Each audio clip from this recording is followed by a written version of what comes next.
ज्योतिष सदन केंद्र चैनल पर हमारे आप सभी प्रिय दर्शक गणों का बहुत बहुत हार्दिक स्वागत और अभिनंदन। प्रिय साथियों, मैं हूं आचार्य पंडित सर्वदानंद शर्मा।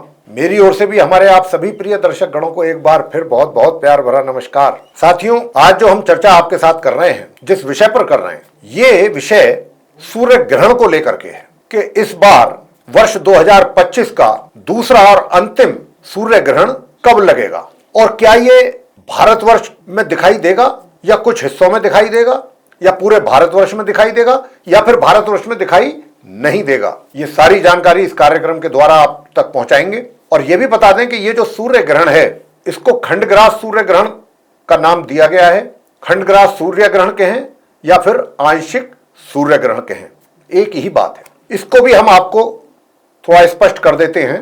दरअसल ग्रहण के समय जिसको हम आंशिक क्यों कहते हैं सूर्य ग्रहण या खंडग्रास सूर्य ग्रहण, इसको क्यों कहा जाता है, वो बता रहे हैं। ग्रहण के समय ऐसी स्थिति बनती है कि जब चंद्रमा पृथ्वी से इतने दूर होते हैं कि वह सूर्य के प्रकाश को पृथ्वी तक पहुंचने से पूरी तरह नहीं रोक पाते।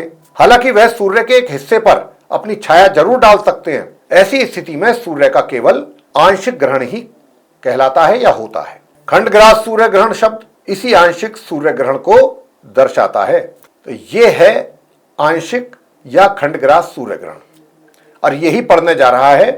कब पड़ेगा इसके विषय में बताएंगे आपको, उसकी समय अवधि बताएंगे, भारतीय समय अनुसार ये कब से कब तक पड़ेगा, सूतक के विषय में बताएंगे, सूतक की जानकारी देंगे और बताएंगे कि और भी बहुत से ऐसे जो कार्य हैं जो ग्रहण के दौरान, ग्रहण पड़ने के अंतर्गत नहीं किए जाने चाहिए, जो पूरी तरह करना जिनको वर्जित माना गया है हमारे शास्त्रों के अनुसार। तो ये सारी चर्चा आज हम आपके साथ करेंगे। तो सबसे पहले प्रश्न आता है कि ये सूर्य ग्रहण जो है, आंशिक सूर्य ग्रहण लगेगा कब। तो साथियों, बताना चाहेंगे कि इसकी शुरुआत 21 सितंबर 2025 को 21 सितंबर 2025 को भारतीय समय अनुसार रात्रि के 10:59 से होगी और फिर इसकी समाप्ति होगी 22 सितंबर 2025 को भारतीय समय के अनुसार प्रातः 3:23 पर। कह सकते हैं कि 21 सितंबर की रात्रि के 10:59 से लेकर के और रात्रि के ये 3:23 तक रहेगा 21 सितंबर को। कहां दिखाई देगा सूर्य ग्रहण, अब ये प्रश्न आता है। तो ये जो ग्रहण है सूर्य ग्रहण, आंशिक सूर्य ग्रहण, पहली बात तो आपको ये बताएंगे, ये भी बताएंगे कि कहां दिखेगा कहां नहीं दिखाई देगा। लेकिन उससे पहले आपको ये भी बता दें कि इस बार एक ऐसी घटना घटने जा रही है कि देखिए 7 सितंबर से पितृपक्ष आरंभ हो रहा है, 7 सितंबर 2025 से, और उसी दिन रात्रि को चंद्र ग्रहण लगेगा जो भारत में दिखाई देगा। और जिस दिन पितृपक्ष समाप्त होगा, अमावस्या के दिन, पेदली अमावस्या को, जो पितृपक्ष का अंतिम दिन कहलाता है, उसी दिन रात्रि में सूर्य ग्रहण पड़ेगा। तो ये जो एक घटना है, ये संयोग जिसको कहा जाए, बहुत वर्षों के बाद ऐसा बन रहा है। तो सबसे बड़ी बात हम आपको यहां पर यही कहेंगे इस संदर्भ में कि ये वो समय है 7 सितंबर से लेकर के और 21 सितंबर की रात्रि तक का, कि जिसमें आप पूर्ण रूप से अपने आप को प्रभु के प्रति जिस प्रकार से भी आप कर सकते हैं, समर्पण आपका रहेगा, उतना ही आपको अच्छे और शुद्ध परिणाम प्राप्त होंगे। कहने का भाव ये है कि दान पुण्य पूजा पाठ का समय है ये 7 सितंबर से 21 सितंबर तक का।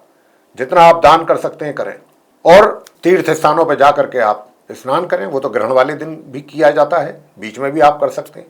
और अपने पितरों का, अपने पूर्वजों का तर्पण पूरी श्रद्धा भाव के साथ, निष्ठा के साथ करें, तो आपको पितृपक्ष की ओर से और परमपिता परमेश्वर की कृपा आपके ऊपर बनेगी। ये वो समय है, इसका जितना लाभ आप ले सकते हैं इस रूप में आप जरूर लें।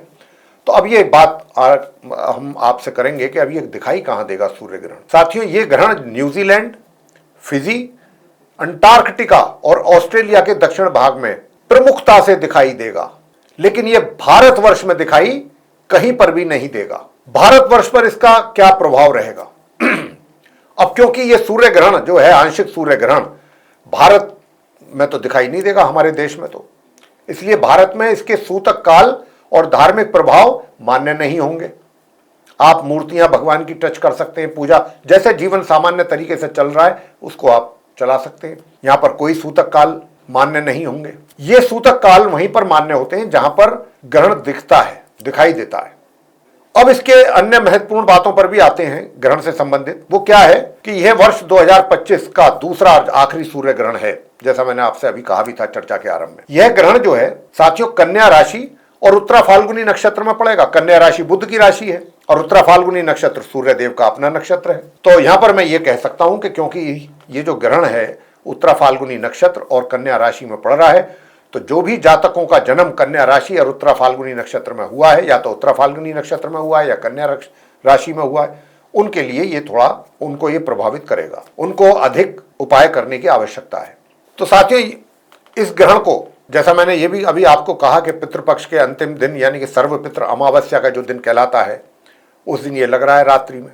तो इसमें अब ग्रहण से संबंधित कौन सी ऐसी बातें हैं जिनका विशेष रूप से ध्यान रखना आवश्यक है हम सभी के लिए, और विशेष रूप से तो उन लोगों के लिए जहां पर ये दिखाई देगा। तो साथियों जैसा भी हम आपसे बता रहे थे कि सूर्य ग्रहण जो है ये, जो कि 21 सितंबर को अब पड़ रहा है, जिसकी हम चर्चा कर रहे हैं आपके साथ, तो जैसा भी मैंने कहा कि जिस नक्षत्र में ये लग रहा है उत्तरा फाल्गुनी नक्षत्र, और जिस राशि में ये लग रहा है कन्या राशि में, उस नक्षत्र या उस राशि में जन्म लेने वाले जो लोग हैं उनको विशेष रूप से इसका अशुभ प्रभाव दिख सकता है उनके जीवन में। इसलिए उन लोगों को विशेष रूप से सूर्य ग्रहण को देखना नहीं चाहिए। हालांकि भारतवर्ष में तो दिखाई नहीं दे रहा, लेकिन जो भारत के बाहर भी रह रहे हैं हम उनकी बात भी कर रहे हैं, जहां पर यह दिखाई देगा वहां पर भी कुछ भारतीय लोग हो सकता है कि रह रहे हों उन कंट्रीज में भी। यदि सूर्य ग्रहण आपकी राशि और आपके नक्षत्र में लग रहा है और आपको अशुभ प्रभाव देने वाला है, तो आपको कुछ बातें थोड़ा ध्यान रखने योग्य हैं, उनका ध्यान रखना चाहिए। यदि आप रोगी हैं या गर्भवती हैं तो भी आपको सूर्य ग्रहण को देखने से बचना चाहिए, जहां पर भी ये दिखाई दे रहा है जिस देश में, और आप अगर उस देश में हैं जिनके नाम हम ले चुके हैं कि जहां जहां ये दिखाई देगा, आपको सूर्य ग्रहण के दौरान भगवान सूर्यदेव जी, भगवान शंकर जी और किसी भी देवी देवता जिनको भी आप अपना इष्ट मानते हैं या जिनको आप दिल से श्रद्धा के सुमन अर्पित करते हैं या उनकी पूजा अर्चना करते हैं, उनकी मूर्ति का स्पर्श करने से भी पूर्ण रूप से बचना चाहिए। ये वहां की बात हो रही है, उन देशों की जहां पर यह दिखता है, दिखाई देगा, विजिबिलिटी होगी जहां पर इसकी। तो आप इस समय ईश्वर का ध्यान करें, ईश्वर की पूजा करें, इससे आपको अच्छा लाभ होगा। सूर्य ग्रहण के दौरान आप किसी भी मंत्र का जाप कर सकते हैं, आप गीता का पाठ कर सकते हैं, कोई भी धार्मिक ग्रंथ आप उसका पाठ कर सकते हैं, आप महामृत्युंजय के मंत्रों का भी जाप कर सकते हैं, महामृत्युंजय के मंत्रों का। इसके अतिरिक्त आप सूर्यदेव के इस मंत्र का जाप करेंगे तो यह आपको विशेष प्रभाव प्रदान कर सकता है। और वो मंत्र है, बहुत ही साधारण मंत्र है, सिंपल मंत्र है, ओम आदित्याय विद्महे दिवाकराय, ओम आदित्याय विद्महे दिवाकराय धीमहि तन्नो सूर्य प्रचोदयात्। ये है मंत्र। इसका आप जितना मर्जी जप करें, उच्चारण करें, उतना ही अधिक लाभ मिलेगा। सूर्यदेव का मंत्र है ये। यदि आप कोई साधना करना चाहते हैं साथियों, तो सूर्य ग्रहण 2025 के दौरान आपको सर्वाधिक उपयुक्त समय प्राप्त होगा और इस दौरान साधना करने में आपको अच्छी सफलता मिल सकती है। साथियों आपको और भी कुछ बातें बताने जा रहे हैं ग्रहण से संबंधित, जैसे कि जब ग्रहण पड़ रहा है, ग्रहण जिस समय अवधि में, उस समय के दौरान किसी की भी निंदा करना या किसी की चुगली करना, इससे भी बचना चाहिए। और किसी के भी विषय में या किसी के बारे में बुरी विचार रखना या बुरा कहना, यह भी नहीं करना चाहिए। यदि आप एक गर्भवती महिला हैं तो सूर्य ग्रहण के दौरान आपको शारीरिक रूप से विशेष सावधानी बरतने की आवश्यकता होती है। आपको कोई भी ऐसा कार्य करने से बचना चाहिए जिसमें शारीरिक समस्या का सामना करना पड़े। यदि आप सूर्य ग्रहण काल में भगवान के किसी मंत्र का जाप करना चाहें, जैसा मैं कह भी चुका हूं, तो आप कर सकते हैं। इसमें आपके लिए पूरी छूट है।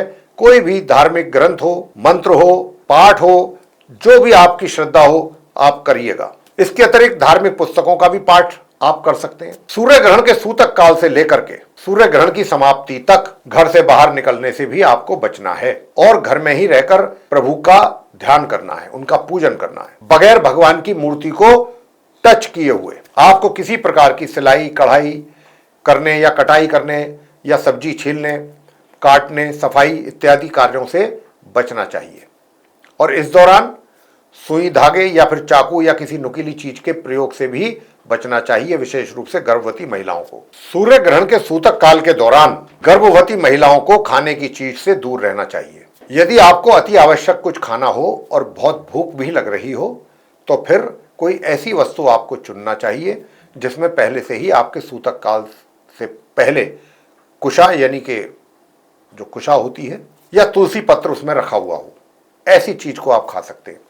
सूतक काल की समाप्ति के तुरंत बाद, सूतक काल भी तभी समाप्त होता है जब ग्रहण समाप्त होता है, उसका मोक्ष होता है, तो उसके बाद स्नान करके शुद्ध होकर के फिर से आपको भोजन पका करके नए सिरे से तब खाना चाहिए। साथियों, सूतक काल की बात भी चल रही है तो बता देते हैं कि जहां पर भी जिन देशों में, जैसा जिनके नाम हमने लिए चर्चा के आरंभ में, कि वहां पर उन देशों में ये सूर्य ग्रहण दिखाई देगा, आंशिक सूर्य ग्रहण, तो जिन देशों में दिखाई देगा वहीं पर ही सूतक काल भी मान्य होंगे, लागू होंगे। और जो समय अवधि हमने आपको बताई है कि जितने बजे से सूर्य ग्रहण प्रारंभ होगा उससे ठीक 12 घंटे पहले सूतक काल आरंभ हो जाएगा, ये आप देख लीजिए। लेकिन फिर एक बार हम दोहरा रहे हैं इस बात को कि जहां भारतवर्ष में ये नहीं दिखाई दे रहा है सूर्य ग्रहण, तो यहां पर सूतक काल मान्य नहीं होंगे। अब हम आपके साथ चर्चा करने वाले हैं कि ये जो सूर्य ग्रहण पड़ रहा है इसका आप सभी 12 राशियों के जातकों पर क्या प्रभाव पड़ेगा, विशेष रूप से जहां पर यह दिखाई दे रहा है। सबसे पहले मेष की बात कर लेते हैं। कार्य क्षेत्र में सफलता प्राप्ति के योग हैं, लेकिन अनावश्यक खर्चों से बचना है। वृषभ राशि, परिवार में वाद विवाद की स्थिति पैदा हो सकती है, आपको बहुत समझदारी सूझबूझ से काम करना है और धैर्य रखना है। मिथुन राशि, आर्थिक स्थिति में सुधार होने की पूरी संभावना है, लेकिन निवेश में आपको सावधानी बरतनी चाहिए। कर्क राशि, स्वास्थ्य का ध्यान रखिए, अनावश्यक यात्राओं से बचिएगा। सिंह राशि, कार्य क्षेत्र में मिलेगी आपको पूर्ण रूप से सफलता, लेकिन सहयोगियों से वाद विवाद से भी बचिएगा। कन्या राशि, मानसिक तनाव हो सकता है, धैर्य रखिए और पॉजिटिव रहिए, सकारात्मक रहिए। तुला राशि, साथियों धार्मिक कार्यों में आपकी रुचि बढ़ेगी जो तुला राशि के जातक हैं, लेकिन फिजूल खर्ची से भी आपको बचना है। वृश्चिक राशि, कार्य क्षेत्र में तो सफलता प्राप्ति के योग हैं, लेकिन सहयोगियों के साथ वाद विवाद से बचने की कोशिश करें। धनु राशि, पारिवारिक जीवन में खुशहाली आएगी, लेकिन अनावश्यक खर्चों से भी बचना है। मकर राशि, स्वास्थ्य का ध्यान रखिएगा और अनावश्यक यात्राओं से बचने की कोशिश करें।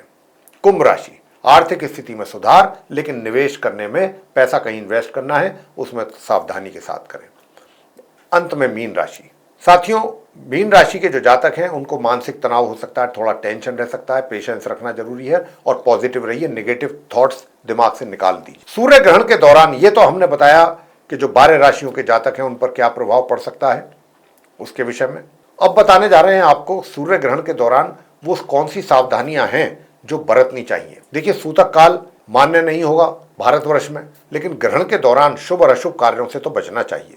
तुलसी के पत्ते खाने की चीजों में जरूर डालें, बेशक चाहे भारतवर्ष में दिखाई ना ही क्यों न दे। भगवान विष्णु जी की पूजा करें, भगवान शंकर जी की पूजा करें, गायत्री मंत्रों का जाप करें, महामृत्युंजय के मंत्रों का जाप करें और अपने विचार सकारात्मक रखें और पेशेंस रखें। किसी के साथ कुछ भी, अपनी वाणी पर भी नियंत्रण रखें, कुछ ऐसा ना बोलें जो सामने वाले को हर्ट करे।